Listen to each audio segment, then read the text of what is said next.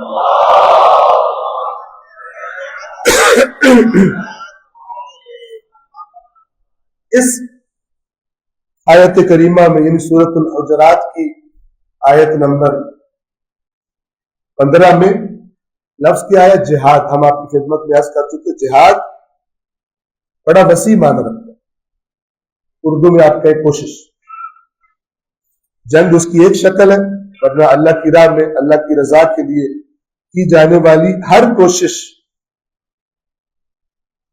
وہ جہاد کے دائرے میں آتی ہے. لہذا مومن یعنی مجاہد اسٹرگل کرتا ہوں. ہمیں دنیا پر ایمان ہے کہ دنیا ملنی چاہیے، اس بات پر ایمان ہے کہ مجھے اپنی پراپرٹی زیادہ کرنی ہے، اپنا مال زیادہ، اس کے لیے ہم اسٹرگل کرتے ہیں، جہاد کرتے ہیں. اللہ بھی کہتا ہے کہ میری پراپرٹی بھی چاہیے، اسٹرگل کرو. جو پراپرٹی میں نے رکھی ہے اسٹرگل کرو اس کے لیے. ایک بار پھر صلوات پڑھیے گا محمد والے.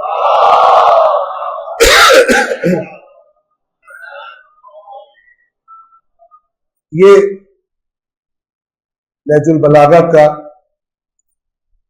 خطبہ نمبر 27 ہے، اور یہ جس نہج البلاغہ سے میں پڑھ رہا ہوں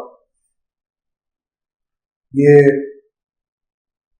مرکز افکار اسلامی ایک ادارہ ہے، انہوں نے اس کو پبلش کیا. اس کی خطبوں کی ترتیب کے مطابق یہ خطبہ نمبر 27 ہے. ہو سکتا ہے بعض پبلشرز میں تھوڑی ترتیب چینج بھی ہوتا ہے. میں کہہ رہا ہوں کہ کوئی بندہ جا کے چیک کرے، دیکھے خطبے کا نمبر وہ موضوع جھوٹ بولنا کبھی کبھی رہے. اس لیے کہہ رہا ہوں نہج البلاغہ میں بعض مختلف پبلشرز کی ترتیب میں بعض وجوہات کی بنا پر فرق ہوتا ہے. امام علی اس میں صلوات پڑھیے مولا کی ذات ہے.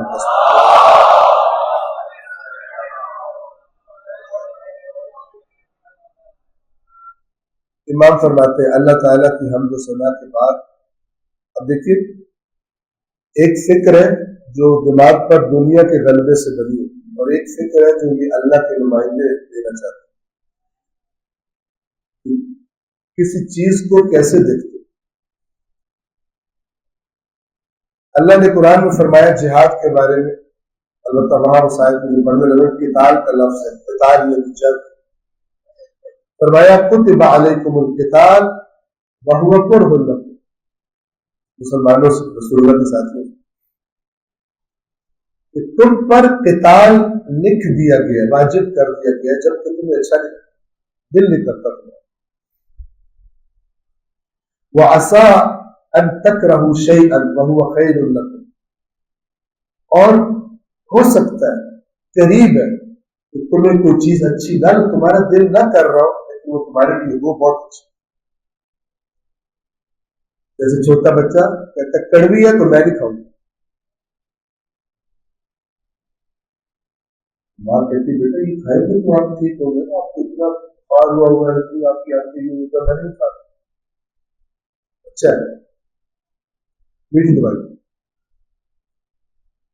جب قوموں کی فکر بچوں والی ہو جاتی ہے، ہمیں میٹھی چاہیے، ہمیں جو کڑی والی نہیں چاہیے، تو بہت بڑا حق ہوگا. اللہ رسول کا انکار کوئی نہیں کرتا، ٹھیک ہے نا. آہستہ آہستہ سیٹنگز اپنی مرضی کی کر لیتے کیا کرنا اور کیا نہیں کرنا, ان چیزوں کو اگنور ہی سمجھنا اور کن چیزوں کو زیادہ ہائی لائٹ کرنا.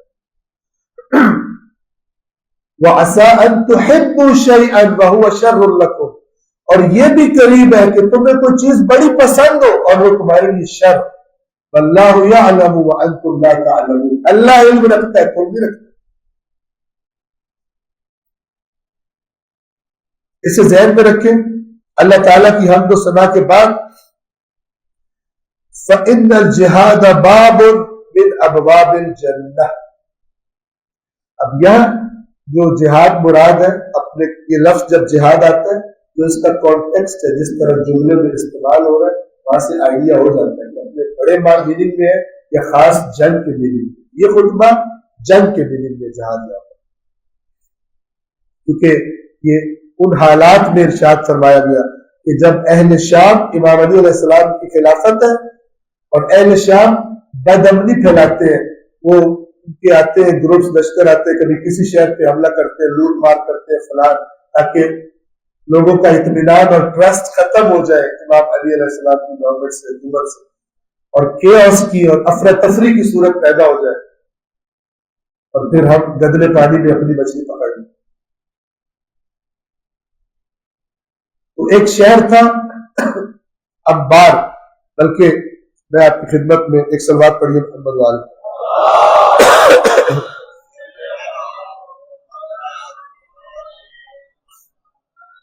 اس کا بیک گراؤنڈ تھوڑا سا آپ کی خدمت میں عرض کر. جنگ صفین کے بعد شامیوں نے ہر طرف کشت خون کا بازار گرم کر رکھا تھا اور امیر المؤمنین کے حکومت کے شہروں پر جارحانہ اقدامات شروع کر دیے تھے. چنانچہ اس میں انبار اور مدائن پر حملہ کرنے کے لیے فلان شخص کو 6000 کے لشکر کو دے کے بھیجا گیا. وہ پہلے ایک جگہ پہنچا ایک شہر میں, اسے خالی پا کر پھر وہ انبار شہر اس کی طرف بڑھا. یہاں پر امیر المومنین کی طرف سے 500 سپاہیوں کا ایک دستہ حفاظت کے لیے مقرر تھا, مگر وہ اس بڑے لشکر کو دیکھ کر جم نہ سکا. صرف 500 آدمی اپنے مقام پہ جمے رہے. انہوں نے جہاں تک ممکن تھا ڈٹ کر مقابلہ کیا, مگر دشمن کی فوج نے مل کر ایسا حملہ کیا کہ ان کے بھی قدم اکھڑ گئے, اور یہ جنگ میں فتح اور شکست آج آپ نے مارا, کل انہوں نے مار دیا. امام علی کی کے ساتھیوں کے ساتھ بھی ہوا ہے. توجہ کریں, ان کے قدم بھی اکھڑ گئے, اور رئیس لشکر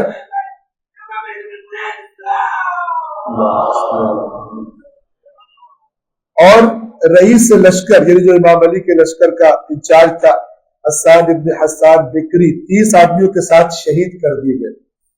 جب میدان خالی ہو گیا تو دشمنوں نے پوری آزادی کے ساتھ انبار کو لوٹا, شہر کو لوٹا اور شہر کو تباہ و برباد کر کے رکھا. اسلامی تعلیمات کے خلاف ہے. لیکن بعد والوں نے تو مدینے کو لوٹا تھا, مدینے میں گھس گئے تھے. 3 دن فوج سے کہا کہ جو دل ہے تمہارے کرو. اولاد صحابہ کے ریپ کیے انہوں نے, جن کو بعض لوگ رحمت اللہ علیہ کہتے ہیں. وہ جو فرما رہے مسجد نبوی میں گھوڑے باندھے جو وہیں پہ ساری غلاظت کرتے رہے. 3 دن آزاد نہیں ہوئی. امیر المومنین کو جب اس حملے کی اطلاع ملی تو آپ منبر پر تشریف لے گئے اور لوگوں کو دشمن کی سرکوبی کے لیے ابھارا اور جہاد کی دعوت دی, مگر کسی کی طرف سے صدائے لبیک بلند. میٹھا میٹھا اسلام چاہیے, یاد نہیں ہوتا ہم سے. مولا علی خطبہ دے رہے, ان لوگوں نے بیعت کیا امیر المومنین, جواب رسپانس نہیں دے رہے صحیح طرح. صفین کے بعد کا زمانہ,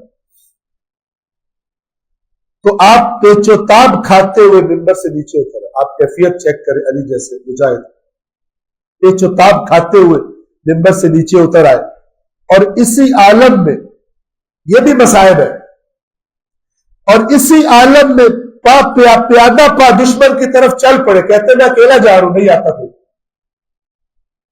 کون؟ علی علیہ السلام. علی کو فالو کرنا مشکل ہے, بابا کرنا علی کا نام سن کے بہت آسان ہے. وہ اپنی جگہ برحق ہے, وہ ہونا چاہیے, لیکن صرف وہی نہیں ہونا چاہیے، اسی کی واہ واہ اجر پائے گی اللہ کے پاس جس کا عمل بھی پھر ہو علی کے فرامین کی اطاعت میں، اس کا بھی جذبہ ہو کہ میں نے یہ بھی کرنا۔ جب لوگوں نے یہ دیکھا تو امیر المومنین کو اکیلے ہی کہ وہ چل پڑے ادھر، تو ان کی غیرت اور حمیت بھی جوش میں آئی اور وہ بھی پیچھے پیچھے ہو لی۔ جب وادی نخیلہ میں پہنچ کر حضرت نے منزل کی تو ان لوگوں نے آپ کے گرد گھیرا ڈال لیا اور اصرار کرنے لگے، یا امیر المومنین آپ پلٹ جائیں، اب فوج دشمن سے نمٹنے آپ جائیں، ہم لڑ لیں گے فوج سے۔ جب ان لوگوں کا اصرار حد سے بڑھا تو آپ پلٹنے کے لیے آمادہ ہوئے اور سعید ابن قیس 8,000 کی جمعیت کے ساتھ ادھر روانہ ہو گئے، لیکن سفیان ابن عوف کا لشکر جا چکا تھا اور سعید ابن قیس بغیر لڑے واپس آ، یعنی وہ اپنی لوٹ مار کر کے جا چکے تھے۔ جب سعید کوفہ واپس پہنچے تو اس کے بعد جب یہ خبر ملی تو مولا غمگین ہو گئے۔ ایک روایت کے مطابق ایک دروازہ تھا کوفہ کا، باب السدہ، اگر میں صحیح تلفظ کر رہا ہوں تو وہاں پہ آ کے سر جھکا کے غم کی حالت میں بیٹھ گئے کہ جو عوام، جو رعیت جن کی حفاظت میری ذمہ داری ہے، ان پر کسی نے چڑھائی کی، ان کی عورتوں کے زیور لوٹے، ان کے گھروں میں گھس گئے اور ایسے ہی چلے گئے مار کھائے بغیر۔ اس پر غم کی حالت میں امام بیٹھ گئے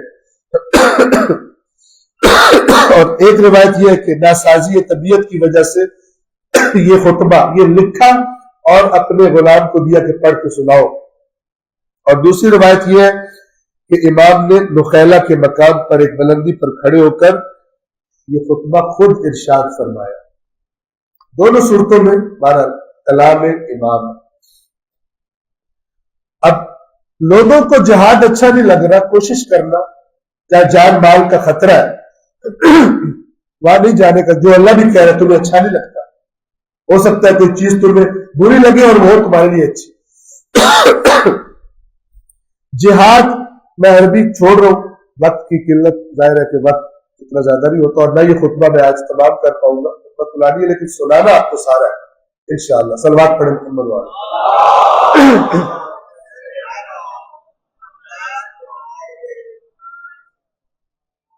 جہاد جنت کے دروازوں میں سے ایک دروازہ ہے، تم جی چرا رہے ہو، یہ جنت والا دروازہ اور یہ عام دروازہ نہیں ہے، سنیے گا امام فرما رہے فتحہ اللہ، اس دروازے کو اللہ نے کھولا کن کے لیے؟ لخاصت اولیاء، اپنے خاص دوستوں کے لیے کھولا۔ ہر بندے کو جہاد والی اپرچونٹی، کیونکہ بہت ہائی ڈگری کے مقامات ہیں، اس کے نتیجے میں یہ اللہ بغیر قابلیت کے کھولتا ہے، ڈرپوکوں اور کام چوروں کے لیے بند رہتا ہے۔ وہ سمجھتے ہیں ہم بچ گئے جبکہ اللہ نے دھتکار دیا۔ غزوہ تبوک میں کچھ لوگوں نے، منافقوں نے چلاکی لگائی، بہانے بنائے اور پیچھے رہ گئے اور آپس میں بڑے خوش تھے، ہم نے بڑا چکر دے لیے، ہم نے بہانہ بنایا، رسول پاک بات کے جان بچ۔ اللہ نے قرآن میں فرمایا سورہ توبہ میں، یہ لوگ خوش ہو رہے ہیں کہ پیچھے رہ گئے، اے رسول حقیقت یہ ہے کہ اللہ نے ان کا آپ کے ساتھ جانا پسند ہی نہیں کرا۔ یہاں سے سوچے توفیق کب ملتی ہے؟ جب بندے میں قابلیت ہو۔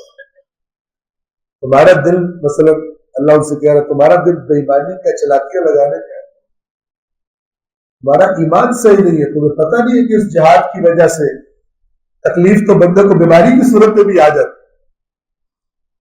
آپ اسپتالوں میں جائیں، کبھی ایمرجنسیز میں حادثوں کے فلان بندے چیخ رہے ہوتے وہاں پہ، وہ تو ہو بھی جاتا ہے۔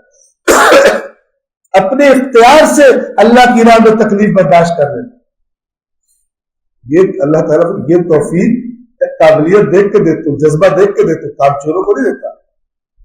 امام فرما رہے، ان کو ترغیب دے رہے کہ یہ اگر تم جہاد کے لیے، یہ اللہ اپنے خاص اولیاء ہے، اور اسی نگاہ سے دیکھے ان آج کے مجاہدوں کو جو امریکہ اور اسرائیل سے لڑ رہے بڑی مصیبت آ گئی ایران پر، دنیا سب کچھ، اتنا نقصان ہو گیا ایران کا، اتنا فلان ہو گیا، اور علی علیہ السلام کیا فرما رہے ہیں؟ یہ جہاد میں کیا ہوتا ہے؟ لنگر تقسیم ہوتے ہیں وہاں پہ، کیا ہوتا ہے وہاں پہ؟ گولیاں چل رہی ہوتی ہیں، بم گر رہے ہوتے ہیں، تلواریں چل رہی ہوتی ہیں۔ میدان کربلا میں کیا ہو رہا تھا، جس کے بارے میں میں اپنی زبان سے ہر روز کہہ رہا ہوں، یا لیتنا کنا معکم، مولا حسین، اے کربلا والو ہم کاش تمہارے ساتھ ہوتے۔ اور اپنی باری آئے تو کہتے دھوپ بہت زیادہ، میں باہر نہیں نکل سکتا۔ یہ تو آزاد ہے۔ فرمایا اپنے خاص اولیاء کے لیے کھولتا ہے، انہیں چانس دیتا ہے کہ اور تم اتنا جذبہ رکھتے ہو، تم نے اتنی میری باتیں مان لی ہو کہ میں تمہیں اب اونچے مقام دوں گا جن کا راستہ جہاد۔ لہذا پہلے بیت کی روایات پڑھیں جو اللہ کی راہ میں شہید ہوتے ہیں ان کے بارے میں، تاکہ جب جنتی جنم میں چلے جائیں گے جہنم میں تو کوئی بھی جنتی جنت سے نکلنے کی خواہش نہیں کرے گا سوائے شہیدوں۔ کیوں؟ کیونکہ شہادت کی وجہ سے اللہ تبارک و تعالی کیا دے گا ہم اس کا تصور بھی نہیں کر سکتے۔ ان کو جو نصیب ہوگا شہید اللہ کی راہ میں جان دینے کی وجہ سے، وہ خدا جانے وہ کیا ہوگا کہ وہ اللہ سے کہیں گے پروردگار ہم نے دوبارہ دنیا میں بھیج تاکہ ہم تیری راہ میں کینچیوں سے ہمیں کاٹا جائے۔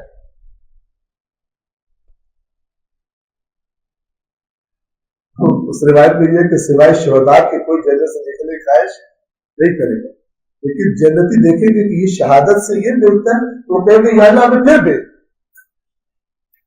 اور کتنا خوبصورت ہے کہ شب عاشور جب امام کے اصحاب اپنی وفات کا یقین دلا رہے تھے، ان کے جملے بھی کسی سے ملتے جلتے، اگر ہمیں 100 بار مارا جائے، 1000 بار مارا جائے، ہمارے جسموں کے ٹکڑے کیے جائے اور اڑا دیا جائے ہماری رات کو ہواؤں میں، اور پھر ہمیں ایک دفعہ اور زندگی ملے، اب پھر بھی آپ ان کے ساتھ رہتے ہوئے مرنا پسند ہے، اللہ کی راہ میں قتل ہونا پسند ہے۔ یہ توفیق اللہ ہر کسی کو نہیں دیتا۔ اور فرمایا جہاد جنت کے دروازوں میں سے ایک دروازہ ہے جسے اللہ نے اپنے خاص دوستوں کے لیے کھولا ہے۔ یہ تقوی کا لباس، قرآن کا لفظ ہے، لباس التقوی ذالک خیر، یہ تقوی کا لباس ہے، اور اللہ کی محکم زرہ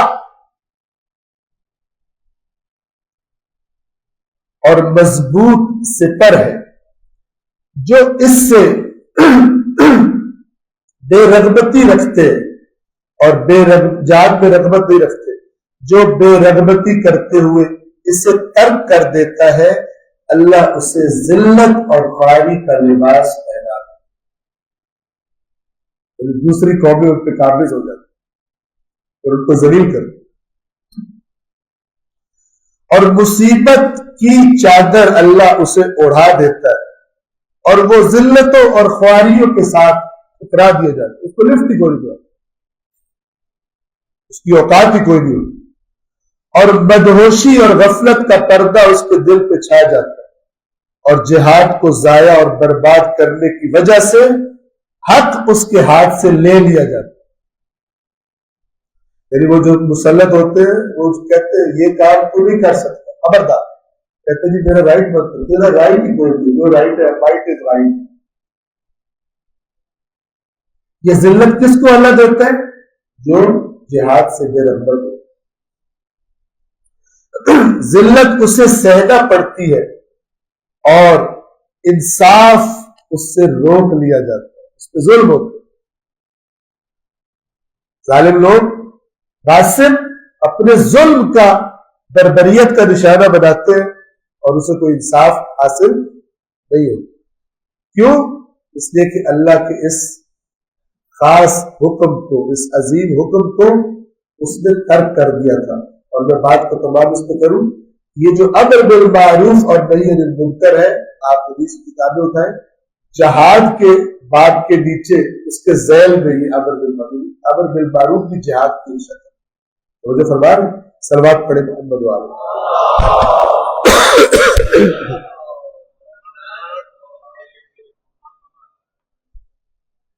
جہاد جنت کا وہ دروازہ ہے جو اللہ نے اپنے خاص اولیاء کے لیے کھولا، اور اللہ کے خاص اولیاء تھے امام حسین اور اولاد حسین اور اصحاب حسین۔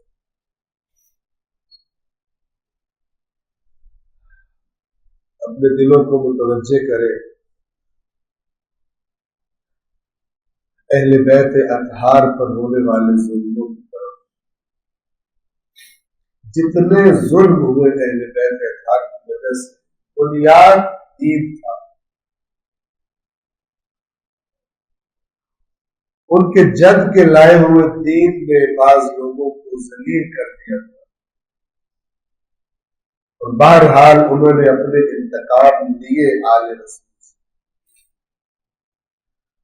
اور اس کی بدترین مثال کربلا میں ہونے والا ظلم و ستم۔ اس قدر شقی تھے یہ لوگ،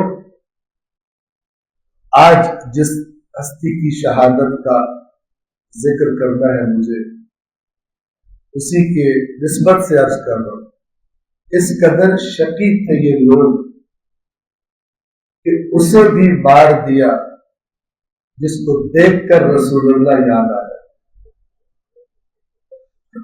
شبیہ پیغمبر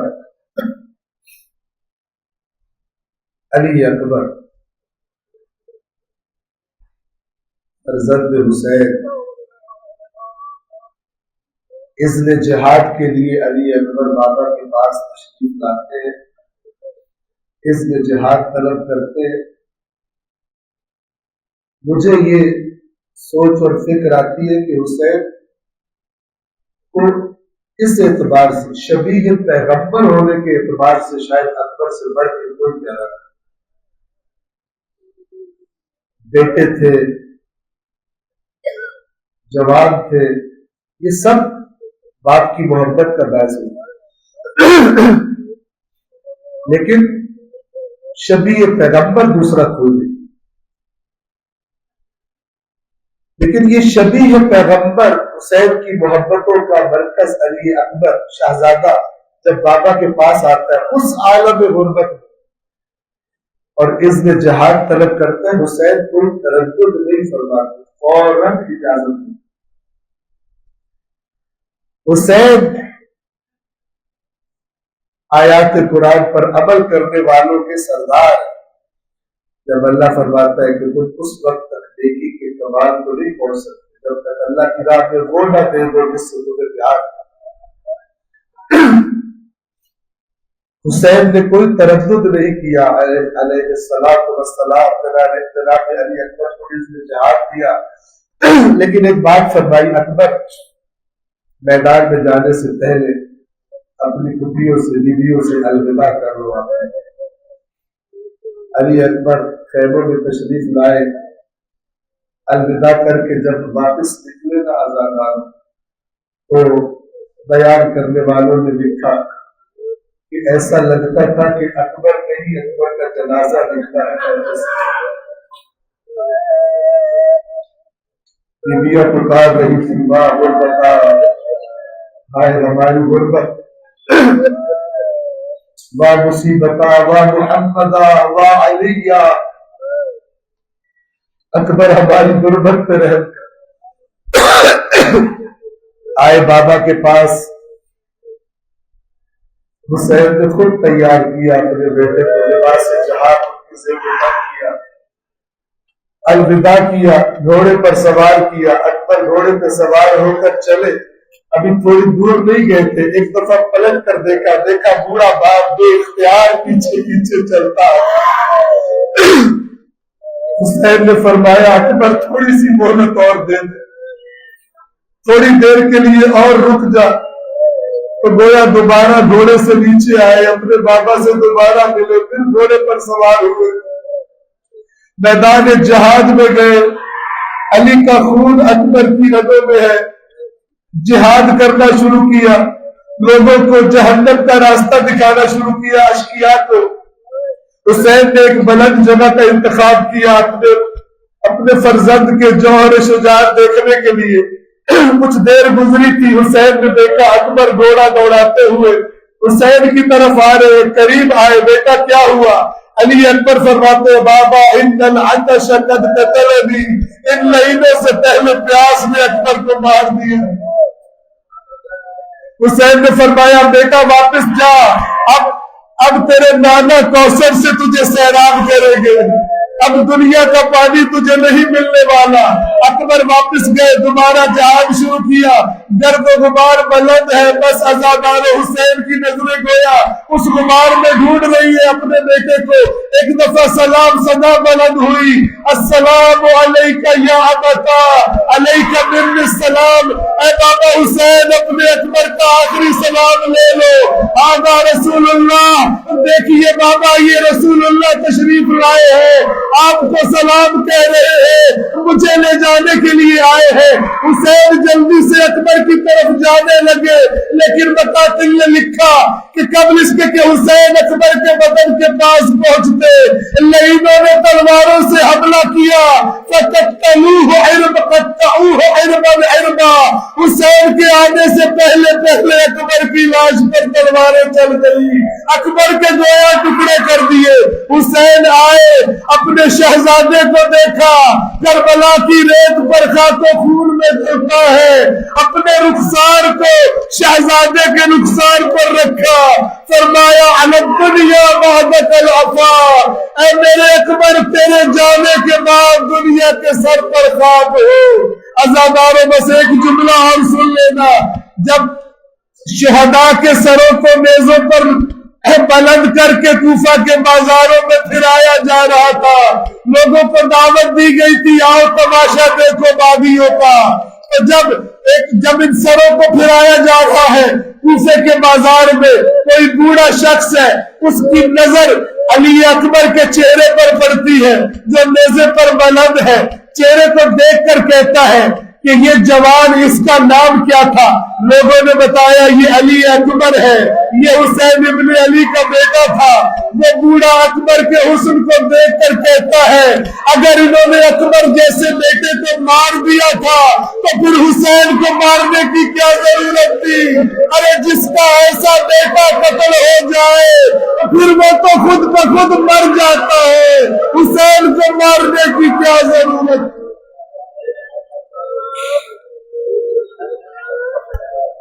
الا لعنت اللہ علی القوم الظالمین، فسيعلم الذين